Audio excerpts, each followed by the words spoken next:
Judges 16. Samson went to Gaza, where he saw a prostitute and went to bed with her. When the Gazites heard that Simon was there, they surrounded the place and ambushed for him all that night at the city gate. They kept quiet all night, saying, "Let's wait until dawn, then we kill him." But Simon stayed in bed only until midnight. Then he got up and took the door of the city gate along with 2 gateposts and pulled them out, bar and all. He put them on his shoulder and took them to the top of the mountain overlooking Harbon. Some time later, he fell in love with a woman named Delia, who lived in the Sorek Valley. The Philistines leader went to her and said, "Pursue him and tell you where his great strength comes from, so we can overpower him, tie him up and make him helpless. Each of us will give you 1,100 pieces of silver." So Delia said to Samson, "Please tell me, where does your strength come from? How could someone tie you up and make you helpless?" Samson told her, "If they tie me up with 7 fresh bowstrings that have not been dried, I will become weak and be like any other men." The Philistine leaders brought her 7 fresh bowstrings that had not been dried, and she tied him up with them. While the men in ambush were waiting in her room, she called out to him, "Samson, the Philistines are here." But he snapped the bowstrings as a strand of yarn snapped when it touched fire. The secret of his strength remained unknown. Then Delia said to Samson, "You have mocked me and told me lies. Won't you please tell me how you can be tied up?" He told her, "If they tie me up with new ropes that have never been used, I will become weak like any other man." Delia took new ropes, tied him up with them, and shouted, "Samson, the Philistines are here." But while the men in the ambush were waiting in her room, he snapped the ropes off his arms like a thread. Then Delia said to Samson, You have mocked me all along and told me lies. Tell me how you can be tied up." He told her, "If you weave us the 7 beads to my hand and to the fabric on the loom." She fastened the bead with a pin and called to him, "Simon, the Philistines are here." He awoke from his sleep and pulled out the pin with the loom and the web. "How can you say I love you?" she told him, "when your heart is not with me? This is the 3rd time You have mocked me and told me that your strength is so great. 'Cause she nagged him day after day, pleaded with him until he wore him out. He told her the whole truth and said to her, "My hair has never been cut because I am a Nazarite to God from birth. If I am shaved, my strength will leave me, and I will become weak and be like any other men." When Dahlia realized that he told her the whole truth, she sent this message to the Philistine leaders, "Come one more time, for he has told me the whole truth." The Philistine leaders came to her and brought the silver with them. Then she let him fall asleep on her lap and called him a man to shave off the 7 braids of his head in this way. She made him helpless, and his strength left him. Then she cried, "Samson, the Philistines are here." When he awoke from his sleep, he said, "I will escape as I did before and shake myself free." But he did not know the Lord had left him. The Philistines seized him and got his eyes, then brought him down to Gaza and bound him with bronze shackles. And he was forced to grind grain in the prison, but his hair began to grow back after it has been shaved. Now the Philistines' leader gathered together to offer a great sacrifice to their god Dagon. They rejoiced and said, "Our God has handed over our enemy Samson to us." When the people saw him, they praised their God and said, "Our God has handed over to us our enemy who destroyed our land and who multiplied our dead when they were in good spirits." They said, "Bring Samson here to entertain us." So they brought Samson from prison, and he entertained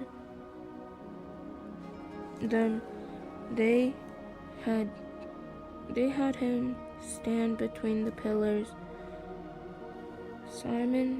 Samson said to the young man who was leading him by the hand, "Lead me where I can feel the pillars separating the temple so I can lean against them." The temple was full of men and women were there, and about 3,000 men and women were on the roof watching Samson entertain them. He called out to the Lord, "Lord God, please remember me, strengthen me, God, just once more. When one act of vengeance, let me pay back the Philistines for my 2 eyes." Samson took hold of the 2 middle pillars supporting the temple and leaned against them, one of his right hand and one the other on his left. Samson said, "Let me die with the Philistines." He paused with all his might. He pushed with all his might, and the temple fell on the leaders and all the people in it, and those he killed at his death were more than those he had killed in his life. Then his brother and his father's whole family came down, carried him back, and buried him between Zorah and Eshtaol in the tomb of his father Mona. So he judged Israel 20 years. Judges 17. The men of Ephraim were called together and crossed the Jordan to Zaphon. They said to Jephthah, "Why have you crossed over to fight against the Ammonites, but didn't call us to go with you? We will burn your house with you in it." Then Jephthah said to them, "My people and I had bitter conflict with them, with the Ammonites. So I called for you, but you didn't believe me. From their power, when I saw that you weren't going to deliver me, I took my life in my own hands and crossed over to the Ammonites, and the Lord handed them over to me. Why then have you come today to fight against me?" Then Jephthah gathered all the men of Gilead. They fought and defeated Ephraim, because Ephraim had said, "You Gileadites are Ephraim's fugitives in the territories of Ephraim and Manasseh." The Gileadites captured the fords of the Jordan leading to Ephraim. Whenever a fugitive from Ephraim said, "Let me cross over," the Gileadites asked him, "Are you an Ephraimites?" If he answered no, they told him, "Please say Shibboleth." If he said Siboleth, because he could not pronounce it correctly, they seized him and executed him at the fords of the Jordan. At that time, 42,000 from Ephraim died. Jephthah judged Israel 6 years, and when he died, he was buried in one of the cities of the Gilead. Ibzan, who was from Bethlehem, judged Israel after Jephthah and had 30 sons. He gave his 30 daughters in marriage to men outside the tribe and brought back 30 wives for his sons from outside the tribe. Ibzan judged Israel 7 years, and when he died, he was buried in Bethlehem. Elon, who was from Zebulun, judged Israel after Ibzan.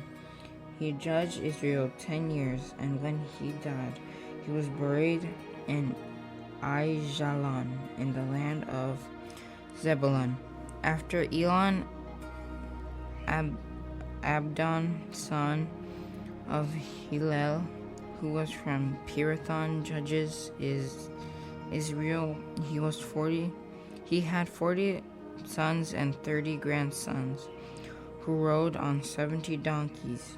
Adons judged Israel 8 years, and when he died, he was buried in Pirathon in the land of Ephraim, in the hill country of the Amalekites.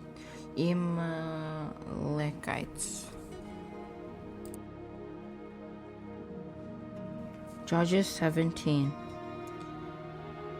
There was a man from the hill country of Ephraim named Micah. He said to his mother, "The 1,100 pieces of silver taken from you, and that I heard you place a curse on. Here's the silver I took. I took it."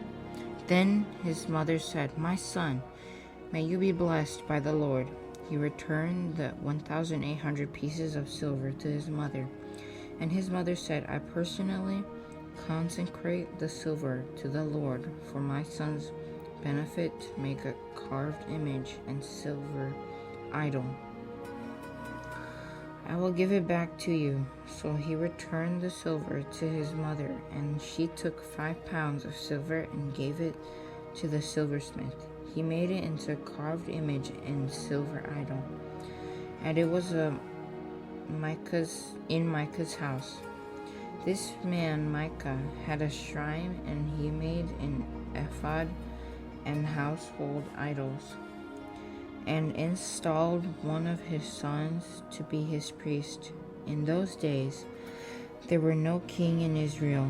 Everyone did whatever seemed right to him. There was a young man, a Levite from Bethlehem in Judah, who was staying with him within the clan of Judah. The man left in town of Bethlehem in Judah to stay wherever he could find a place. On his way, he came to Micah's home in the hill country of Ephraim. "Where do you come from?" Micah asked him. He answered, "I am a Levite from Bethlehem in Judah, and I am going to stay wherever I can find a place." Micah replied, "Stay with me, and my father and priest and I will give you for once of silver a year, along with your clothing and provisions." So the Levite went in and agreed to stay with the man, and the young man became like one of his sons. Micah consecrated the Levite, and the young man became his priest and lived in Micah's house. Then Micah said, "Now I know what the Lord will be good to me. I know that the Lord will be good to me, because a Levite has become my priest." Judges chapter 18. In those days, there was no king in Israel, and the Danite tribe was looking for territory to occupy. Up to that time, no territory had been captured by them among the tribes of Israel. So the Danites sent out 5 brave men from all their clans, from Zorah and Eshtaol, to scout out the land and explore it. They told them, "Go and explore the land." They came to the hill country of Ephraim, as far as the home of Micah, and spent the night there. While they were near Micah's home, they recognized the accent of the young Levite. So they went over to him and asked, "Who brought you here?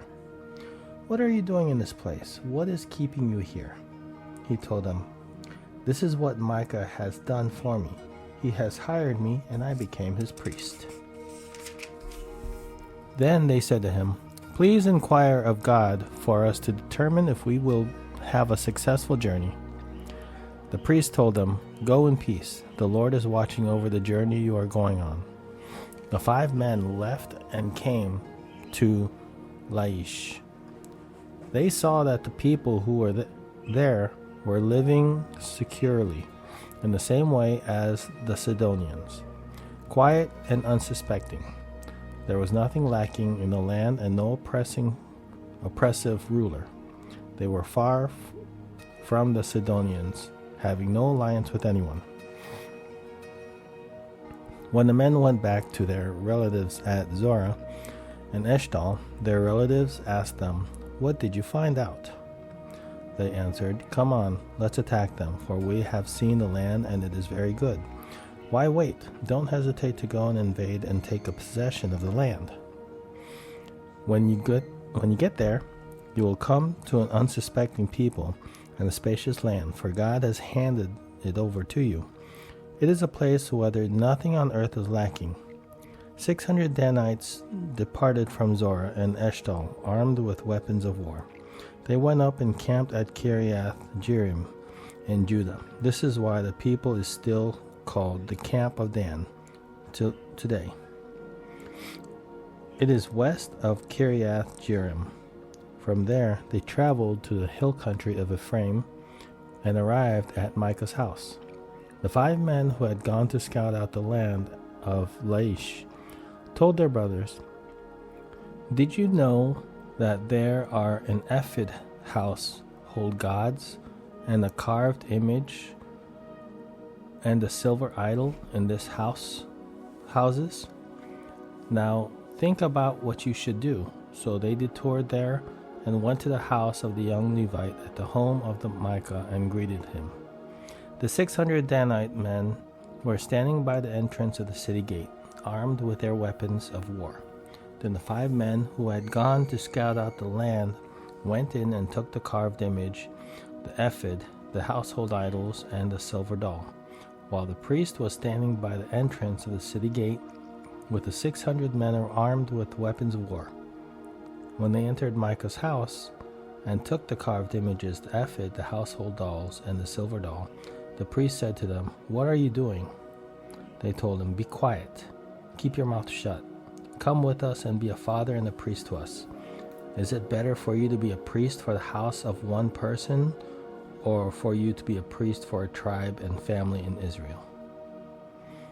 So the priest was pleased and took the ephod, household idols, and carved images, and went with the people. They prepared to leave, putting their dependents, livestock, and possessions in front of them. After they were some distance from Micah's house, the men who were in the house near it were mustered and caught up with the Danites. They called to the Danites, who turned to face them and said to Micah, "What is the matter with you that you mustered the men?" He said, "You took the gods I had made and the priests and went away. What do I have left? How can you say to me, 'What's the matter with you?'" The Danites said to him, "Don't raise your voice against us, or an angry man will attack you, and you and your family will lose your lives." The Danites went to their way, and Micah turned to go back home, because he saw that they were stronger than he was. After they had taken the gods Micah had made and the priest that belonged to him, they went to Laish, to a quiet and unsuspecting people. They killed them with their swords and burned the city. There was no one to rescue them because it was far from Sidon, and they had no alliance with anyone. It was in a valley that belonged to Beth-rehob. They rebuilt the city and lived in it. They named the city Dan, after the name of their ancestor Dan, who was born to Israel. The city was formerly named Laish.